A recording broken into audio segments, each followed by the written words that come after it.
Hi, I'm Alyssa Morsavati from U.S. Language Services. I've been a translator for the past 15 years and have experience working with clients in both Europe and the U.S. Since 2018, we've been providing translation services to thousands of clients of all types, from government agencies to law firms to individuals. Many of our clients request that we translate their academic documents because they want to live and work in the U.S. Welcome to America. Today, we'd like to share with you what we've learned over the years because we think it will be helpful for many of you who find yourself in the same situation. You have a degree and work experience, but you are unable to practice your profession because it is one of the many that require a license in the U.S. Regardless, you still have to find a job to pay the bills. As a result, to get by, you are forced to take a job in another field or for which you're overqualified. If you find yourself in this situation, we have good news. You can receive our accreditation for your studies so that you can obtain a license in your profession. This process can be a bit confusing, so we'll explain how to get started in this video. You may be asking yourself, why would I want to become licensed? There are several reasons. As kids, we often fantasized about glamorous, albeit unrealistic careers as astronauts, professional athletes, and famous pop stars. That said, we all reached a point, or at least I think we did, where we began to set goals that were within our reach. We swapped professional soccer players for doctors, astronauts for veterinarians, and pop stars for architects. Although we set more realistic goals, achieving them was by no means easy. It entailed years of hard work, studying, and sacrifice. For some, obtaining their degree and a job in their field marks the culmination of all of their hard work. For others, who for family or economic reasons decide to immigrate to the United States, it's just the first step. In fact, according to the Post-Secondary National Policy Institute, in 2021, 13.5 million U.S. adults aged 25 and older with a bachelor's degree or higher were born abroad. Considering that the cost of education in the U.S. can be prohibitive for many, it just makes sense to take full advantage of your degree and professional experience so you can obtain a job in your field. This will enable you to earn a higher salary with better benefits, be eligible for more job opportunities, gain professional experience in your field, and simply dedicate yourself to what you are passionate about and what you spent years mastering. A note here, the information provided in this video is for people who can already work legally in the U.S. If this is not your case, there are other options available, such as applying for a visa or working with an agency. This is material for another video, so let's continue. Before going any further, it's important you understand what licensed professions are. Licensed professions are professions that are regulated at the state level. If you'd like to work in any of these professions, you must first obtain a license. Working in one of these professions without a license can have serious consequences and can have you facing criminal charges. Prison.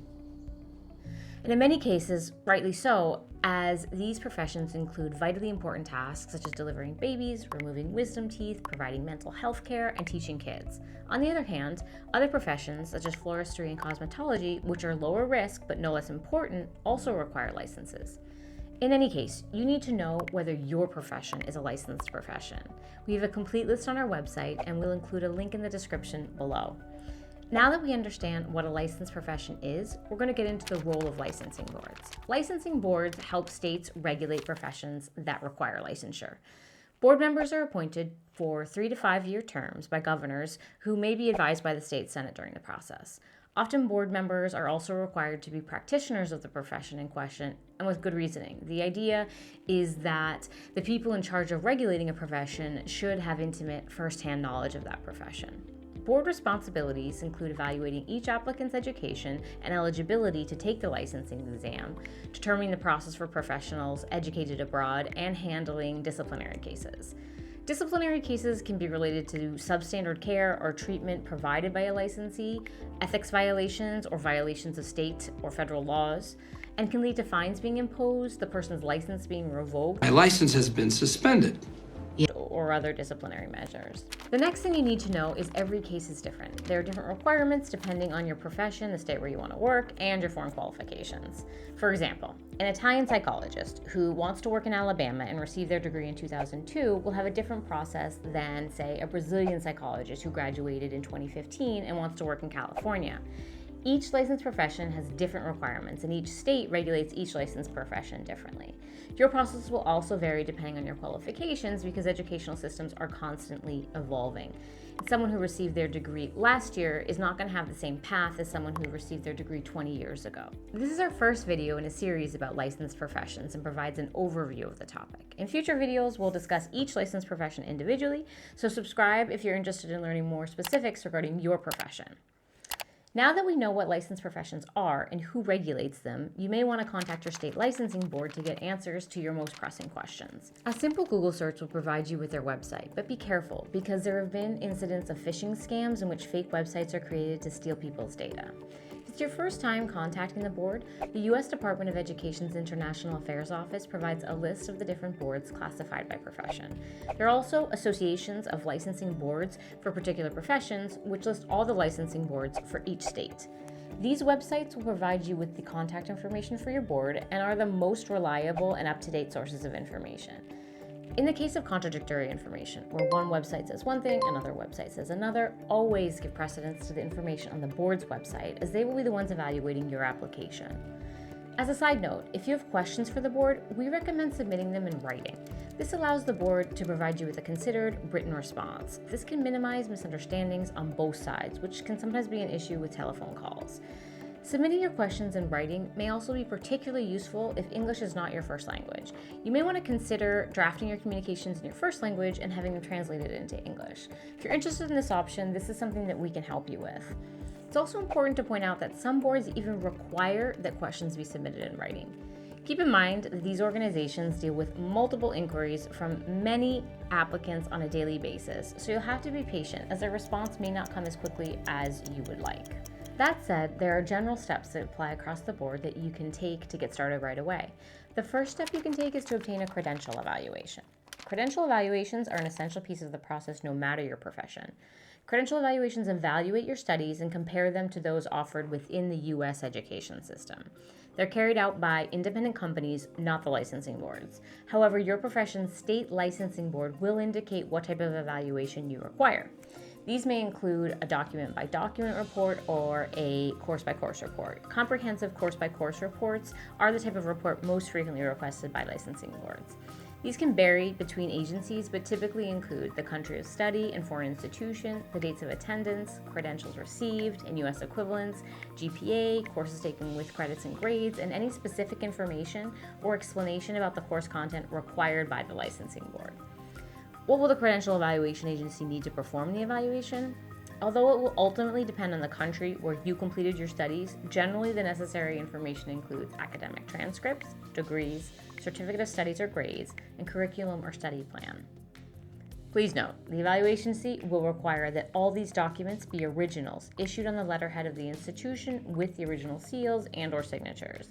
Sometimes agencies even request that physical or electronic copies be sent directly from your university. If they do request physical documents, they typically return them with your evaluation report, but you'll want to confirm this before sending any of your physical documents. In addition to your original academic documents, you'll need certified translations of any documents that were not issued in English.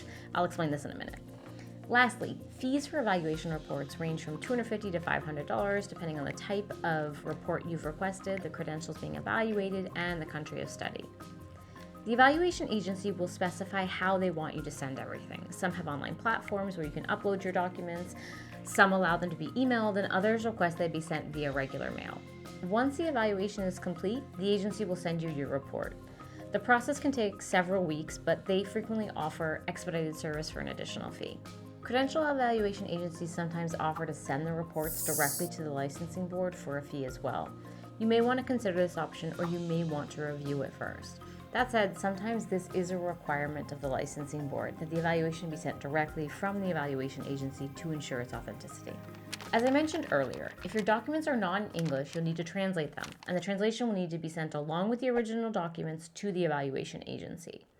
One of the most important things to be aware of is that even if you speak perfect English, you cannot translate your documents yourself. That said, you have several options. For example, if translated outside the US, you can typically have your documents translated by an embassy, university, or government ministry. If they're translated within the US, you can typically have your documents translated by an ATA member, an agency, or an individual, an ATA certified translator, or a US court certified translator. Be sure to check with the evaluation agency because they may have certain requirements. Additionally, some evaluation agencies offer translation services for a fee. Since we specialize in translation, we're almost always able to offer more competitive rates that are often less than half of what evaluation agencies charge. As an aside, some evaluation agencies request that the certified translations be sent to them directly by the translation agency, which we're happy to do. So, what does a certified translation do? It's important to understand that it doesn't indicate the direct correspondence between a degree obtained abroad and its equivalent in the US. It simply converts the language of the document into English so that the evaluation agency or licensing board can review your academic experience. Certified translations don't change the value of the grade or mark obtained. For example, if you studied in a country with a numerical grading system and you received a 10 out of 10, your certified translation will show that you received a 10, not an A+. It will not convert the numerical mark to the US letter grading system. In addition to academic and professional documentation, if you want to be proactive, you may also want to translate any letters of recommendation or certificates of work experience you have obtained so that these are ready when you begin to apply for jobs. If you'd like us to translate your documents, it's simple. You can either place an order through our online store or request a quote. We don't require your physical documents. PDFs or images where all four corners of your documents are visible is sufficient. We'll leave a link to our store in the description in case you're interested. Another step that may be necessary in your journey towards obtaining your professional license is accrediting your level of English. Different professions have different requirements regarding the level of English necessary. Some states or licensing boards require that you demonstrate that you have a certain level of comprehension, while for others, it's not part of the licensing process. For health professions, for example, this is usually a mandatory step.